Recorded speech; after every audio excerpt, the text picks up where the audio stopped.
It's a march that has united women across the United States, but now it's facing challenges, with some vowing not to take part in the demonstration, which 2 years ago was one of the largest protest days in American history. The first Women's March came the day after the presidential inauguration, and third annual event will take place this Saturday. But for many Jewish women, the Solidarity March will no longer be the forum for them to express their unity with women due to accusations of anti-Semitism on the part of some of the movement's co-chairs. Many Jewish organisations have taken part in previous marches, one of which is the National Council of Jewish Women. Nancy Kaufman is the CEO, and she joins me now from New York. Nancy, great to have you with us. Now, the council will not be co-sponsoring this year's Women's March like it did last year. Why is that? Well, we have been very involved with the Women's March over the last 2 years, and we have been involved with developing the unity principle. So I want to say at the outset, we are 100% in alignment with the principles of the march and the agenda of the march. The concerns that have developed around two leaders of the march who we felt didn't speak out against anti-Semitism in the way that we thought would be appropriate, following a couple of incidents around their association with Louis Farrakhan and their association with the BDS movement against Israel. And so for that reason, many Jewish women across the country have been concerned about the anti-Semitism that has erupted.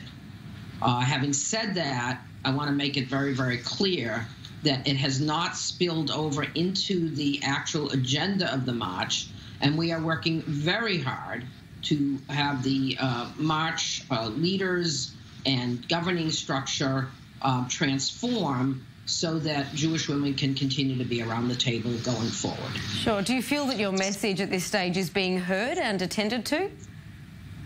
Yes, actually, we do feel our message being heard. The leaders of the march have made an enormous effort to reach out to Jewish leaders, including myself, and to understand why it was that we have been so upset and distraught about this.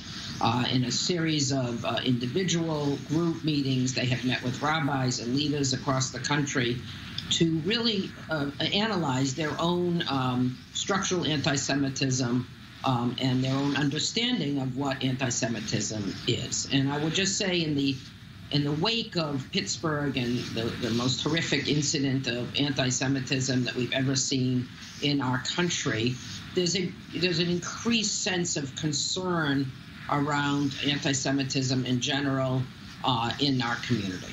So then what's your take for some women who believe the women's movement is much larger than the personalities leading the Women's March, and that by bowing out of the march, American Jews are losing their vital place in fighting for civil rights, and of course they've fought in every single civil rights struggle in the history of the United States?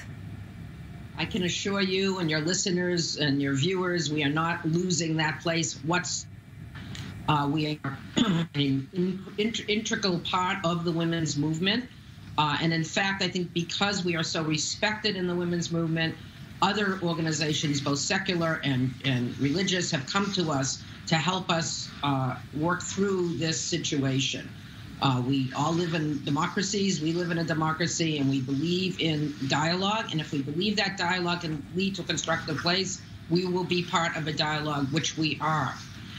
So I do not think our position at all as civil rights leaders, as true warriors in the civil rights, the fight for civil rights of women particularly, has been compromised. And in fact, we've been sought after by not only leaders in the Women's March movement, which is a fairly new movement in the United States, but by other leaders in the women's movement throughout the country. So I'm not worried about that at all.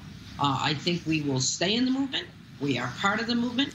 There will be Jewish women marching this weekend all over the country in local marches. There will be some Jewish women marching in the D.C. march. So I am not concerned that we are going to lose our position as a vocal spokesperson and spokespeople for advancing civil and social rights of individuals in our society. Fantastic. And let's just hope it becomes a march where everyone feels that they can take part in it.